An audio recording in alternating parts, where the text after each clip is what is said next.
सपा नेता आजम खान ने चौकीदार के सवाल पर सवालिया अंदाज में पलटवार करते हुए जवाब मांगा है।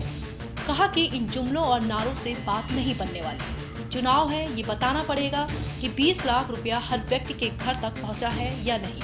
हर साल 2 करोड़ नौकरियां देने के वादे में 10 करोड़ नौकरियां मिली कि नहीं। जीएसटी से लोगों को कितना लाभ हुआ, इसका आंकड़ा भी बताना पड़ेगा। ऐसे ही कई मुद्दों पर सवाल किए और साथ ही कहा कि अगर मैं वजीर आजम होता तो मैं शूटिंग में शरीक नहीं होता, बल्कि शूट करने के लिए निकल जाता। देखिए, इन नारों से, जुमलों से बात नहीं बनने वाली। चुनाव है, ये बताना पड़ेगा कि 20 लाख रुपया हर व्यक्ति के घर तक पहुंचा या नहीं पहुंचा। हर साल 2 करोड़ नौकरियां देने के वादे में 10 करोड़ नौकरियां लोगों को मिली या नहीं मिली। जीएसटी से लोगों को कितना लाभ हुआ, इसका आंकड़ा बताना पड़ेगा। आरबीआई के डायरेक्टर ने क्यों ऐसा कहा, क्यों इस्तीफा दिया, ये बताना पड़ेगा।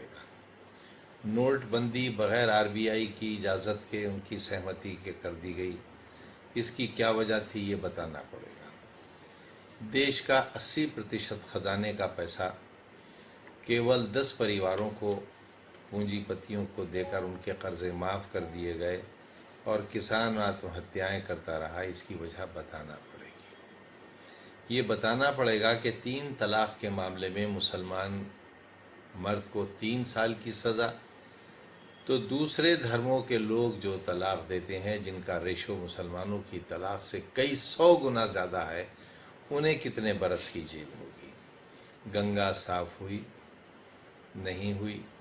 राम मंदिर क्यों नहीं बना? बाबरी मस्जिद तोड़ दी गई, ये बड़ा गुनाह था।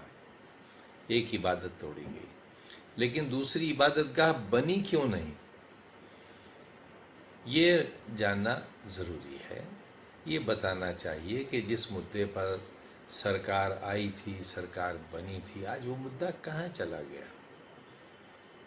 और पुलवामा जैसे दर्दनाक सानहे के बाद फिर वो कार्रवाई क्यों नहीं हुई जो एक खुददार, गैरतदार कौम को करना चाहिए थी। अगर मैं वजीर आज़म होता तो मैं शूटिंग में नहीं शरीक होता, शूट करने के लिए निकल जाता। अरे ये छिछोरी बातें हैं, इनसे कहीं चुनाव लड़ाए जाते हैं, ये बिल्कुल नौटंकी की बातें हैं। अब मैं कह दूं होशियार, खबरदार, क्या बात हुई? ये बात क्या हुई? इतना स्तर गिरा देंगे आप प्रधानमंत्री के पद का? कितना स्तर गिराएंगे? 135 करोड़ के हिंदुस्तान का वजीर आज़म, दुनिया का सबसे बड़ा लोकतंत्र, इसी में फंसा हुआ है। चौकीदार, होशियार, खबरदार, ये क्या बातें हुई? हिसाब दीजिए, हिसाब दीजिए। जो सर ले गया था सरहदों पार वाला, उन सरों का हिसाब कितना हुआ? लोकसभा चुनाव नजदीक है, सियासत का रंग चटक है। अब देखना यह है कि आने वाली सत्ता किसकी होगी। रामपुर से एनडीटीवी भारत के लिए बाबर खान की रिपोर्ट। देश दुनिया की ताज़ा तरीन खबरों से रूबरू होने के लिए सब्सक्राइब कीजिए आपका अपना चैनल एनडीटीवी भारत।